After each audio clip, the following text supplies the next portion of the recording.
솔직하게 한번 털어놔 볼까요? 오랜만에 잡힌 저녁 약속. 사실 며칠 전부터 마음 한구석이 계속 무거우셨죠?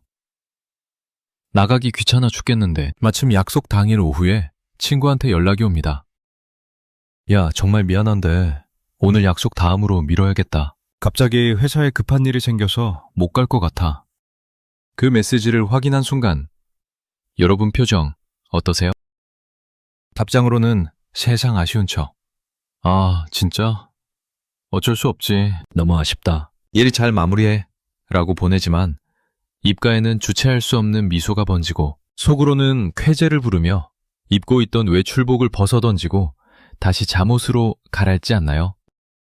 소파에 눕는 그 순간 마치 복권에 당첨된 것처럼 도파민이 터지는 것 같은 짜릿한 해방감을 느끼시죠? 아마 그 순간만큼은 세상에서 제일 행복한 사람이 된 것 같을 겁니다. 그리고 나서 딱 5분 뒤 흥분이 가라앉으면 문득 이런 생각이 스멀스멀 올라옵니다. 나 진짜 성격 파탄자인가? 친구가 못 나온다는데 걱정은커녕 이렇게 좋아하는 게 정상인가? 나는 왜 친구를 만나는 것보다 혼자 있는 걸 더 좋아하지? 오늘 이 영상 클릭하신 분들 아마 평생 이런 미묘한 죄책감과 오해 속에서 사셨을 겁니다. 학창 시절부터 지금까지 귀에 딱지가 않도록 들었던 말들 있죠? 너는 왜 이렇게 비사교적이니? 왜 이렇게 예민하게 구니? 좀 둥글게 살아라. 적극적으로 좀 나서봐라. 이런 말들이 계속 쌓이다 보면 심지어 여러분 스스로도 자신을 의심하게 됩니다. 나는 왜 남들처럼 에너지가 넘치지 못할까? 나는 왜 사람들 틈에만 가면 작아질까? 혹시 나 사회 부적응자 아닐까? 자, 이제 그 묵은 죄책감 제가 오늘 분리수거해서 싹 버려드리겠습니다. 결론부터 확실하게 말씀드립니다. 여러분은 사회성이 부족한 게 아닙니다. 애초에 태어날 때부터 뇌의 설계도 자체가 다르게 만들어진 겁니다. 비유하자면 남들은 휘발유를 넣고 굉음을 내며 달리는 스포츠카로 태어났는데 여러분은 전기로 아주 조용히 하지만 아주 멀리까지 가는 최첨단 전기차인 거예요. 전기차에 자꾸 휘발유를 들이부으면서 왜 시동이 안 걸리지? 왜 소리가 안 나지? 하고 자책하고 계셨던 거죠. 엔진이 다른데 연료가 다른 건 너무나 당연한 일 아닐까요? 오늘 이 영상에서는 뻔한 위로는 하지 않겠습니다. 내향적인 성격도 좋아요. 힘내세요. 같은 도덕책 같은 소리 대신 왜 여러분이 사람 많은 곳에만 가면 뇌가 셧다운 되는지, 왜 혼자 있을 때 가장 천재적인 생각이 떠오르는지 그 기막힌 뇌과학적 메커니즘을 낱낱이 파헤쳐 보여드리겠습니다. 이 영상을 끝까지 보고 나면 약속이 취소됐을 때 느꼈던 그 기쁨이 사실은 여러분의 뇌가 보내는 아주 건강하고 똑똑한 생존 신호였다는 걸 깨닫게 되실 겁니다. 지금부터 당신이 사회 부적응자가 아니라 남들보다 더 섬세하고 깊이 있는 상위 1%의 감각을 지닌 진짜 내향인이라는 확실한 증거 10가지를 하나씩 알려드리겠습니다. 준비되셨나요? 먼저 가장 큰 오해부터 풀어야겠습니다. 흔히 내향적인 사람은 소심하다, 말수가 적다, 수줍음이 많다고 하잖아요. 이건 반은 맞고 반은 틀린 얘기예요. 심리학자 한스 아이젠크는 아주 재미있는 발견을 했습니다. 내향인과 외향인의 결정적인 차이는 성격이 아니라 바로 대뇌 피질의 각성 수준에 있다는 거예요. 쉽게 설명해 드릴게요. 우리 뇌 속에는 외부 자극을 받아들이는 안테나가 있습니다. 일종의 데이터 수신기라고 생각하시면 돼요. 외향적인 분들의 안테나는 감도가 좀 낮아요. 그래서 평소 상태가 약간 심심하고 무료합니다. 비유하자면 간이 안 된 밍밍한 국을 먹는 것과 같아요. 아무 맛도 안 느껴지니 답답하죠. 그래서 이분들은 자꾸 밖으로 나갑니다. 시끄러운 음악, 많은 사람, 새로운 모임, 낯선 환경 같은 자극적인 소금을 팍팍 쳐야 비로소 이제 좀 살 것 같다, 재밌다, 맛있다 라고 느끼는 거죠. 그래야 뇌가 적당히 깨어나거든요. 반면에 우리 내향인들의 안테나는 어떨까요?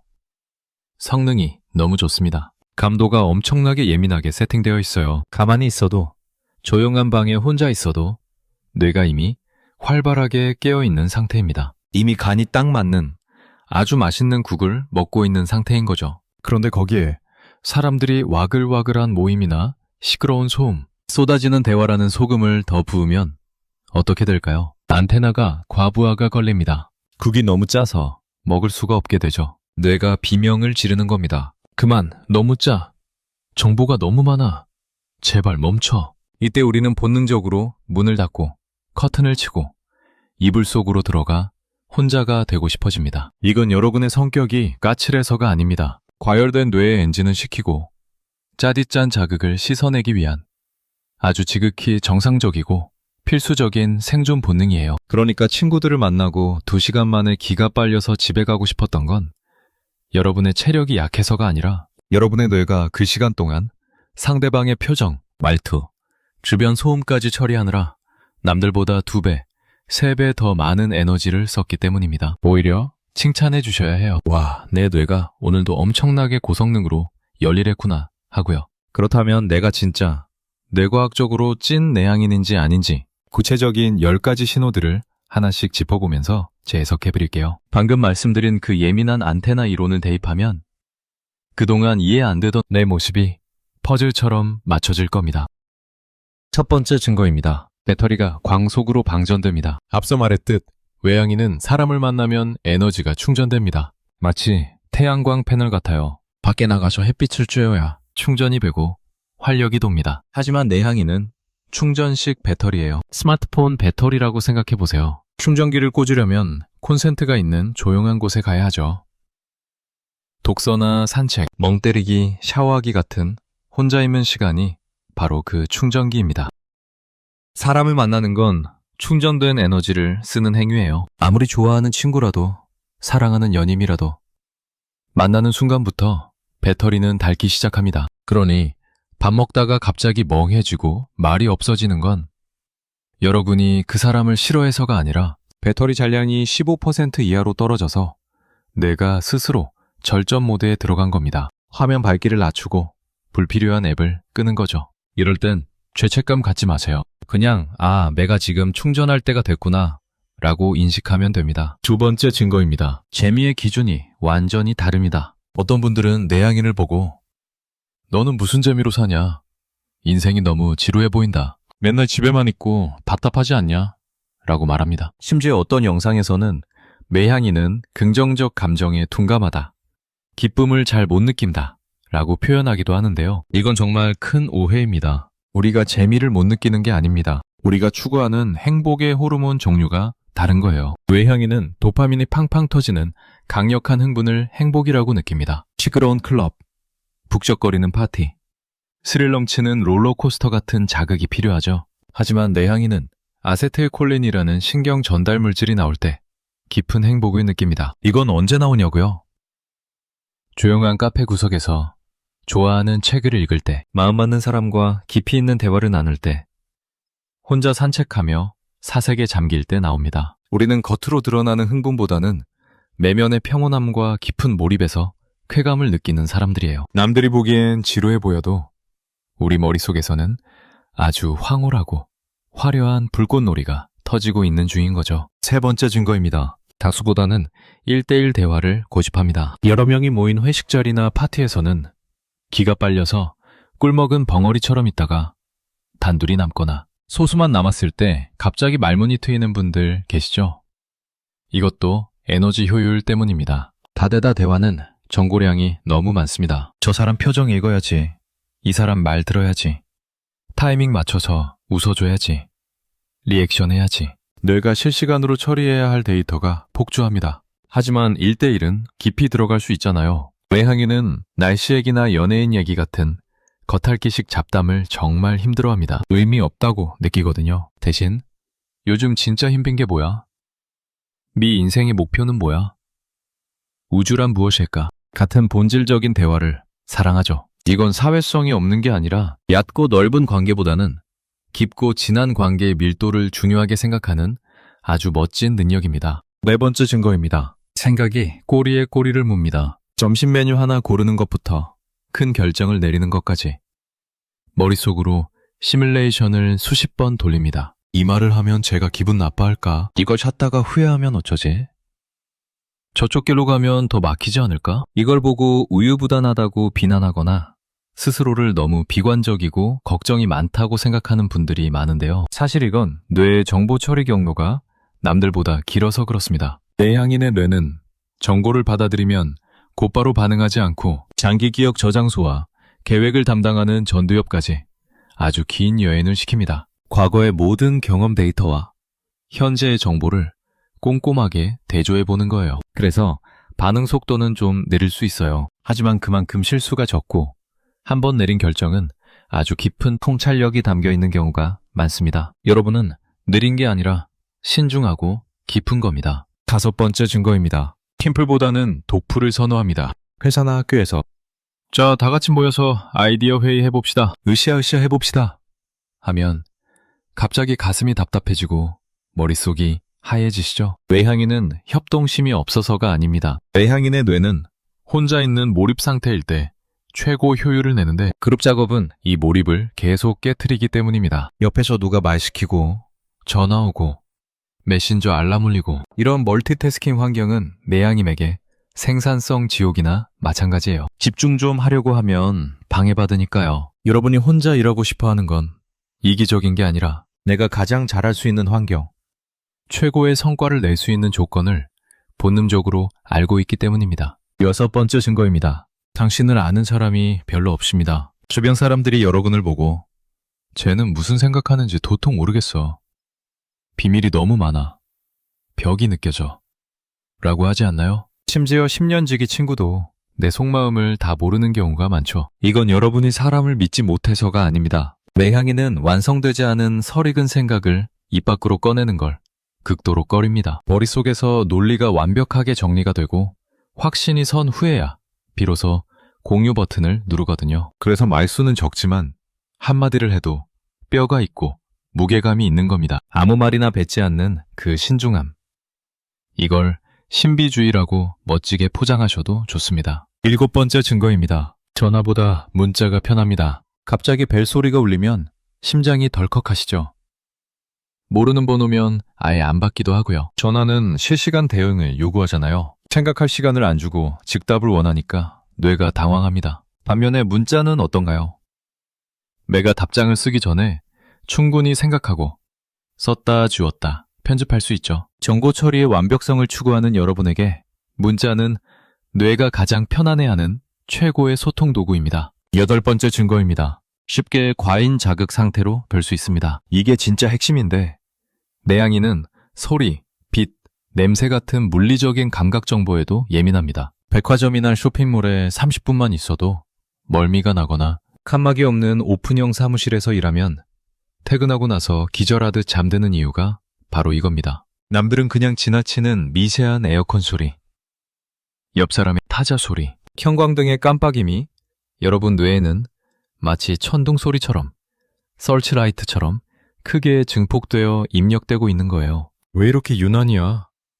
라는 말 대지 마세요. 여러분은 남들보다 고화질, 고음질로 세상을 훨씬 더 생생하게 느끼며 살고 있는 겁니다. 9번째 증거입니다. 자기 주장이 약해 보입니다. 회의 시간에 정말 좋은 아이디어가 있는데도 괜히 말했다가 주목받으면 어떡하지?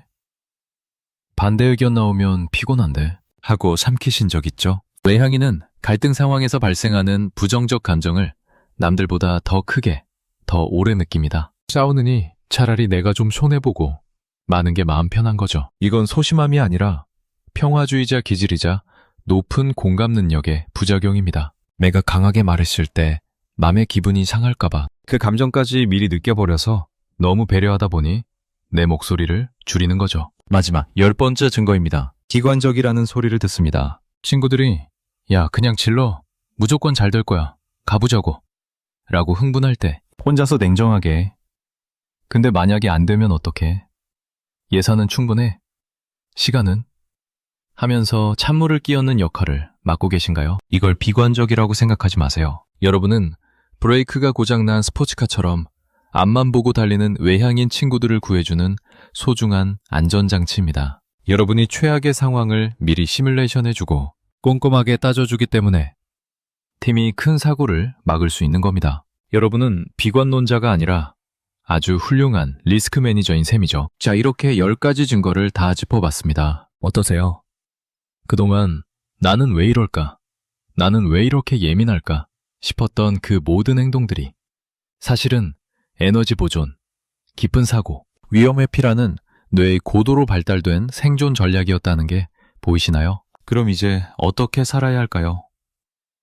남배처럼 되기 위해 억지로 외향적인 척 연기를 해야 할까요? 절대 그러지 마세요. 가짜 외향인 연기를 하는 건 왼손잡이가 억지로 오른손으로 글씨를 쓰는 것만큼이나 뇌에 엄청난 스트레스를 줍니다. 결국엔 번아웃이 오고 우울증으로 가는 지름길이에요. 대신 제가 오늘 딱 한 가지 아주 작은 행동 지침을 드릴게요. 뇌를 안심시키면 타임아웃 신호를 만드세요. 사람들과 있다가 배터리가 방전되는 느낌이 들면 억지로 웃으려 하지 말고 잠깐 화장실 좀 다녀올게 하고 자리를 피하세요. 그리고 딱 3분만 변기 뚜껑 덮고 앉아서 눈을 감거나 이어폰을 꽂고 좋아하는 노래 한 곡을 들으세요. 아무 자극도 없는 그 3분의 시간이 과열된 뇌의 엔진을 식혀주는 강력한 냉각수 역할을 합니다. 그리고 가까운 주변 사람들한테 미리 선언하세요. 나는 2시간 넘어가면 급격히 말수가 줄어드는데 그건 네가 싫어서가 아니라 내 뇌가 충전 중이라는 신호야. 그러니까 내가 조용해져도 오해하지 마. 이렇게 나만의 사용 설명서를 미리 알려주면 여러분도 억지로 말할 필요가 없어 편하고 상대방도 아, 제가 화난 게 아니구나 하고 안심할 수 있습니다. 또 하나, 결정이 미려서 자책감이 든다면 속으로 이렇게 생각하세요. 나는 지금 우유부단하게 망설이는 게 아니라 더 완벽한 결정을 위해 데이터를 수집 중이다. 그냥 단어만 바꿔도 뇌는 스트레스를 훨씬 덜 받고 자존감을 지킬 수 있습니다. 영상을 마무리하겠습니다. 우리 사회는 오랫동안 외향적인 것을 정상으로, 내향적인 것을 고쳐야 할 단점으로 취급해왔습니다. 더 크게 말해라. 더 적극적으로 나서라. 친구 좀 많이 사겨라. 이런 말들에 상처받고 나 몰래 나 자신을 미워했던 분들이 정말 많을 거예요. 하지만 잊지 마세요. 인류 역사를 바꾼 위치대한 발견과 창작물은 대부분 혼자 있는 시간에 탄생했습니다. 뉴턴이 만유인력을 발견할 때도, 아인슈타인이 상대성 이론을 고민할 때도 그들은 파티장에 있지 않았습니다. 혼자만의 고독 속에 있었죠. 여러분의 그 예민함은 세상을 남들보다 더 디테일하게 보는 현미경이고, 여러분의 신중함은 인생의 실수를 막아주는 든든한 안전장치이며, 여러분의 고독은 엄청난 창의력이 자라나는 인큐베이터입니다. 그러니까 이제 제발 비싼 검사비 들여서 성격 고치려 하지 마세요. 여러분은 고장난 게 아니라 남들과 다른 아주 특별하고 효율적인 연료를 쓰는 한정판 하이엔드 모델이니까요. 오늘 제 이야기가 그동안 움츠러들었던 여러분의 무거운 어깨를 조금이라도 가볍게 해드렸기를 바랍니다. 오늘 내용이 공감되셨다면 여러분이 겪었던 진짜 내향인으로서의 에피소드를 댓글로 남겨주세요. 와, 나만 이런 게 아니구나 하고 서로 확인하는 것만으로도 정말 큰 위로가 되거든요. 구독과 좋아요는 제가 더 좋은 영상을 만드는데 정말 큰 힘이 됩니다. 그럼 저는 다음 영상에서 여러분의 마음을 더 단단하게 만들어줄 따뜻한 이야기로 찾아오겠습니다. 감사합니다.